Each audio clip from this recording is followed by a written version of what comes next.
അപ്പോൾ നമസ്കാരം കേട്ടോ. നമ്മുടെ റീല് ഒന്ന് അഴിച്ച് കാണിക്കാം ഞാൻ. ഇത് കണ്ടില്ലേ, ഇത് പ്ലാസ്റ്റിക്കിൻ്റെ ബ്രൈഡാണ് വരുന്നത്, ടങ്കീസ്. ഇത് കണ്ടില്ലേ, ഇവിടെ വരെയാണ് ഇതിൻ്റെ നൂലുള്ളത്, കാണാം. അപ്പോൾ ഇത് ബാക്കിയുള്ള നൂല് നമ്മൾ നല്ല ബ്രൈഡാണ് കയറ്റാൻ പോകുന്നത്.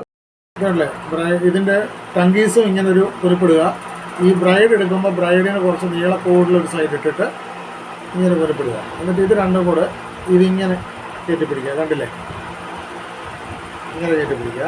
എന്നിട്ട് തുമ്പ് കിടക്കുന്നത് എടുത്ത് നമ്മൾ ഇങ്ങനെ ചുറ്റുക, എന്നിട്ട് പൊറുക്കുക. ഇതൊരിക്കലും അഴിയത്തില്ല. ഇത് കെട്ട് കാണിച്ചപ്പോൾ കണ്ടോ, അതിൽ ടൈറ്റ് ചെയ്തിട്ടുണ്ട്.